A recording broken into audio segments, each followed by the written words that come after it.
నిర్ణయం తీసుకున్న ఆయనేమో వస్తలేడు హౌస్కు. వీళ్ళని పట్టుకొని ఎన్నిసార్లు అనాలి అధ్యక్ష అని మాకే ఆశకు వస్తుంది. అసలు ఆలోచన చేయకుండా విద్యుత్ రంగంలో ఆ రోజున్న పరిస్థితి దృష్టిలో పెట్టుకొని తెలంగాణ పునర్విభజన చట్టంలో 4000 మెగావాట్ల పవర్ ప్లాంట్ ఎన్టీపీసీ పెడతామని చెప్పి వాళ్ళ ఇన్వెస్ట్మెంట్తో పెడతామని చెప్పినా సరే, వాళ్ళు ఒప్పుకున్నా సరే, వాళ్ళు ముందుకొచ్చినా సరే కనీసం సహకరించకుండా పెట్టకపోవడమే కాక హై రేట్ ఆఫ్ ఇంట్రెస్ట్ డబ్బులు తీసుకొచ్చి సింగరేణి గన్లకు 250 కిలోమీటర్ల దూరంలో యాదాద్రి మిర్యాలగూడ దగ్గర పవర్ ప్లాంట్ పెట్టిన అధ్యక్ష.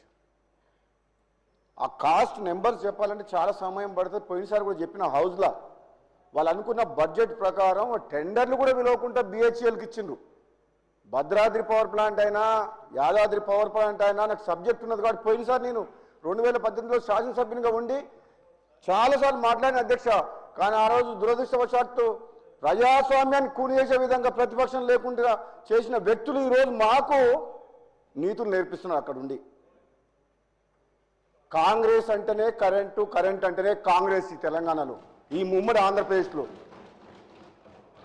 రైతుల గురించి కాంగ్రెస్ ఉచిత పథకాన్ని తీసుకొచ్చింది కాంగ్రెస్ పార్టీ.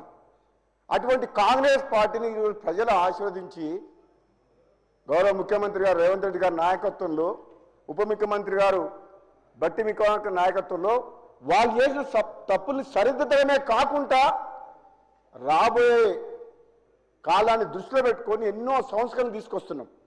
మామూలుగానైతే మిగులు బడ్జెట్ తోటి రాష్ట్రాన్ని అప్పచెప్తే బ్రహ్మాండంగా పనిచేయాల్సింది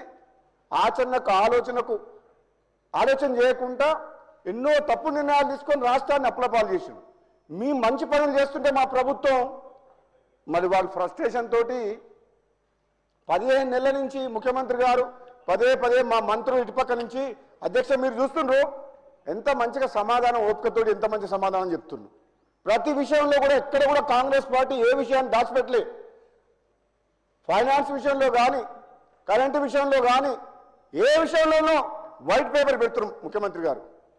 ప్రజలకు తెలపాల్సిన బాధ్యత మా మీద ఉంది. కానీ ఈరోజు కూడా వాళ్ళు మాట్లాడిన పద్ధతి, మమ్మల్ని విమర్శించే పద్ధతి, అంటే అవసరం ఉన్నా లేకున్నా బైకాట్ చేసే పద్ధతి చూసినాగా ప్రజలు ఇచ్చిన తీర్పును కూడా గౌరవించకుండా మీరంటే ప్రతిపక్షం లేకుండా చేసి మేము ఆ పని చేస్తలో మిమ్మల్ని వదిలిపెట్టిపోతున్నారు వాళ్ళు. ఎందుకంటే మీ నాయకుడు లేడు. మీకు ప్రజా సమస్యను ప్రభుత్వం దృష్టికి తీసుకొద్దామంటే అది రావట్లేదు. అది మీ తప్పు, మా తప్పు కాదు, అది ప్రజల తప్పు కాదు. బాగా అనిపిస్తుంది అధ్యక్ష.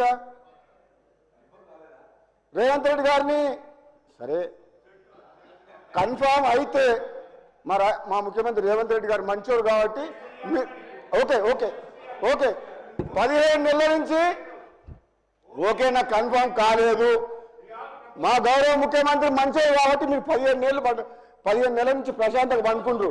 లేకపోతే నిన్నటిదానికి ఒక లెక్క, రేపటి నుంచి ఇంకో లెక్క ఉంటుంది. మీరు గుర్తుపెట్టుకోండి. మీరు చూడండి, మీరు అంటుండ్రు సరే మీరు అనండి అధ్యక్ష. ఏదేమైనా నేను రాజకీయాల దగ్గర పోరాడుకోలే. విద్యుత్ రంగంలో మా ఉప ముఖ్యమంత్రి బట్టి విక్రమార్క గారు వాళ్ళు పనిచేసే తీరు కానీ మీరు చేసిన పాపాలను కడగాలంటే ఎవరో దేవుడు వస్తే తొందరపడకండి. ఎందుకు అని నేను రాజకీయాల్లో పోను అధ్యక్ష.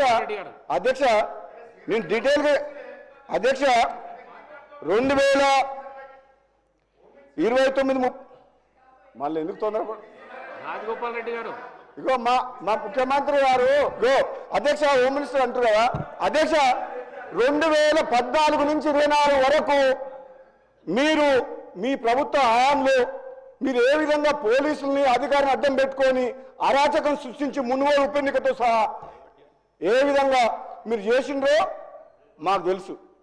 అదే మీ 15 నెలల కాలంలో మా ప్రభుత్వం ఎంత ప్రశాంతంగా మీరు ఎంత రెచ్చగొట్టినా సరే మీ ట్రాప్లో పడతలేం. ప్రశాంత వాతావరణాన్ని నిలబెడుతున్నాం. మీలాగా మీ అధికారాన్ని అడ్డం పెట్టుకొని పోలీసులు అడ్డం పెట్టుకొని మేము పని చేయట్లేదు, పని చేయం కూడా. ఇది కాంగ్రెస్ పార్టీ. ఈ కాంగ్రెస్ పార్టీ ఇది కుటుంబ పార్టీ కాదు, ఒక ప్రాంతీయ పార్టీ కాదు, ఒక జాతీయ పార్టీ. అధ్యక్ష వీళ్ళు చెప్పిన సబ్జెక్టులకు నేను డిబేట్ కానీ కరెంటు గురించి మాట్లాడతా అధ్యక్ష. ఈరోజు కాంగ్రెస్ పార్టీ అధికారంలోకి వచ్చిన